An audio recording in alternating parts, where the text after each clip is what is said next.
Now, let's change gears a little bit and talk about something that I think often gets overlooked when we talk about business plans. Professional presentation. Okay, I gotta admit, presentation isn't always my strong suit. I'm more of a substance over style kind of person. Sure. But I know that first impressions matter. So what should we be aiming for here? You're absolutely right. Substance is key.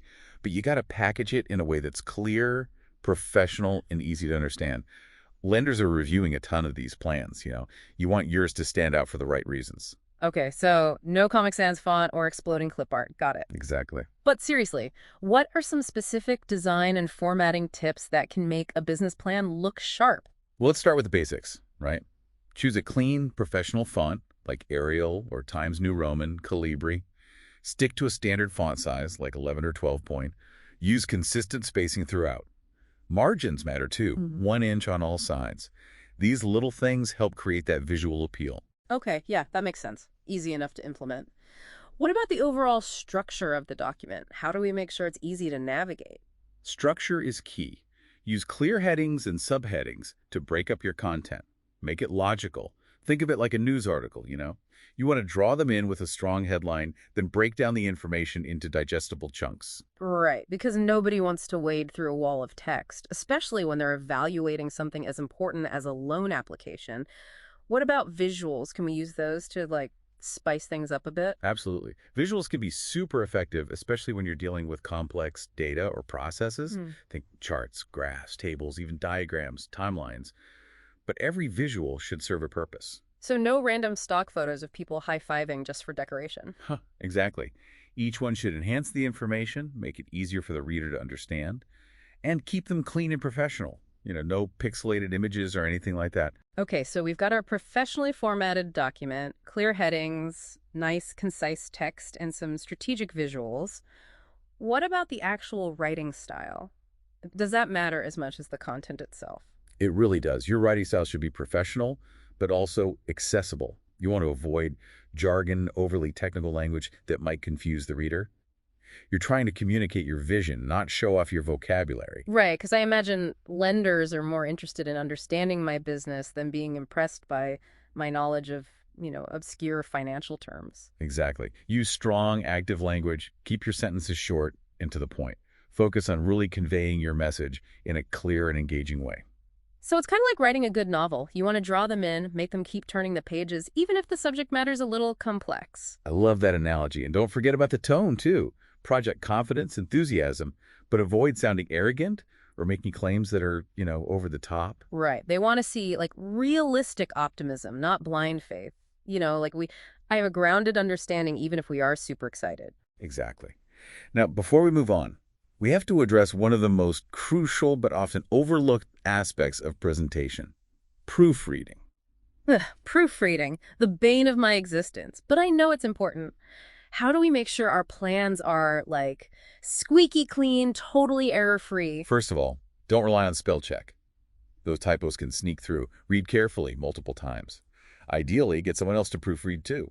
Fresh eyes can catch things that you might have missed. Right, because after staring at the same thing for hours, you start to see what you want to see and not what's actually there. Exactly. And don't just focus on spelling and grammar. Pay attention to formatting consistency. Make sure your numbers add up. Double-check references and citations. Accuracy is key. So it's about being super meticulous, detail-oriented. Every little detail matters. Hmm. Now, you mentioned professional editing earlier. Is that something that everyone should consider, or? It really depends on your budget, your comfort level with your own writing skills. If you're not a natural writer, or if you just want that extra level of polish, professional editing can be a really good investment. A good editor can refine your language, make things clearer, make sure everything is consistent and error-free. It's like having a secret weapon. Yeah, sometimes it takes that outsider's perspective to see the strengths and weaknesses of our own writing. Precisely. And speaking of secret weapons, let's talk about something that can really make your plan stand out. Professional review. Professional review. You mean like hiring a consultant to like go over it with a fine-tooth comb? It doesn't have to be a consultant, although that's certainly an option. It could be a mentor, a trusted advisor, an accountant, even an industry expert. The key is to get feedback from someone with experience, someone who can look at your plan objectively. Right, because sometimes we're so close to our own businesses that we can't see the forest for the trees. We need that outside perspective to point out things that we might have missed. Exactly. A professional reviewer can help you identify weaknesses, challenge your assumptions, suggest improvements you hadn't considered. They can also spot potential red flags that might worry a lender.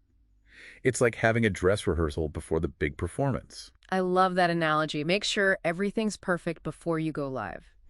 Now, you mentioned finding reviewers with specific experience in your industry. Why is that so important? Because someone who understands the nuances of your market is going to give you way more valuable feedback. They'll understand the challenges, the opportunities specific to your industry, and offer advice that's tailored to your situation. Okay, so we've got our plan reviewed, it's been revised, it's ready to go. Final checklist before we hit send. What are we looking at? First and foremost, is your plan complete? Did you include all the sections? Are the financial projections detailed and accurate? Is all the supporting documentation in the appendix? It's easy to overlook things when you've been working on it for so long. Right, there's nothing worse than sending it off and being like, oh, shoot, I forgot that crucial piece of information. Exactly. Next, double-check your formatting. Is it consistent throughout the whole document? Same fonts, spacing, margins, headings and subheadings clearly defined, table of contents actually matching the page numbers. It's all about making it easy to read, visually appealing. Precisely. And I know I've said it a lot, but I can't stress this enough. Proofread one last time. Okay, I got it. Proofreading is crucial. No typos, no grammar errors. We want to look professional, not careless. Those little mistakes, they can really, Make a difference. Yeah. They can. And one last thing. Before you submit, make sure you understand the specific requirements of each lender. Oh, right, because they might have different preferences, different criteria. Like some might focus on certain industries, specific business models. Maybe they have a word limit or something. Exactly. Some might have forms you need to fill out. Others might have, like you said, word limits, formatting guidelines. Do your research. Make sure you're meeting their specific needs. So it's like tailoring your resume for each job you apply for. You highlight the parts that are most relevant to them. You got it. Now you've got this polished, professional business plan. It's ready to go.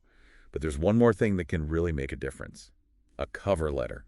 A cover letter? I thought those were just for job applications. They're just as important when you're applying for a loan.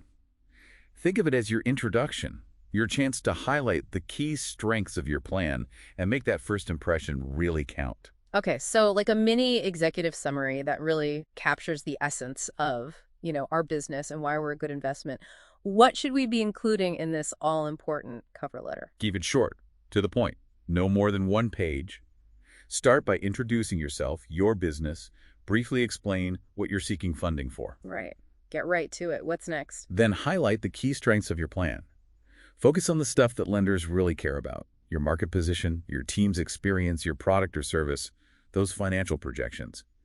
Give them a taste of the best parts. Entice them to read more. Exactly.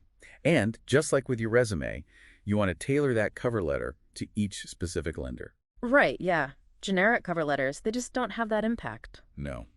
And finally, end with a strong call to action. Express your enthusiasm for working with them and thank them for their time. Okay, so we've sent off our meticulously crafted plan, our awesome cover letter. Now we just sit back and wait, right? Well, not quite. You don't want to be a pest, but following up with lenders is important. Following up? Isn't that like a little pushy? Not at all. It shows that you're proactive, you're serious about getting this loan. Start by confirming they received your plan. Then you can follow up periodically just to check on the status of your application. Right, so we're not just sending it off into the void and hoping for the best. We're staying engaged. Exactly. And be prepared to answer any questions they might have. They're going to scrutinize that plan. Of course, yeah. Now, what happens if, despite all our hard work, they reject our application? Is that it? Game over. Rejection is tough, but it's not always the end of the road. Remember, every lender has their own criteria, their own priorities. What works for one might not work for another. So it's kind of like dating. Sometimes it takes a few tries to find the right match. That's a good way to put it. But, it can still sting a little, especially when you've put so much effort into it. I get it. But the thing is, even a rejection can be a valuable experience. Okay, I'm listening. How can we turn a no into a positive? Don't be afraid to ask for feedback. Find out why they rejected you and what you could do differently next time.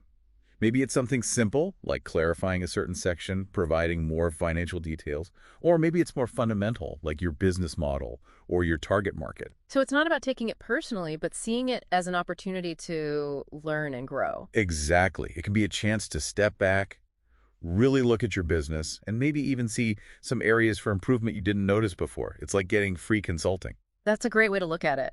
Now, I know we need to talk about some tools and resources that can make this whole process a little less overwhelming, but I think we need to save that for our final segment. Agreed. There's a ton of information out there to support entrepreneurs in this journey.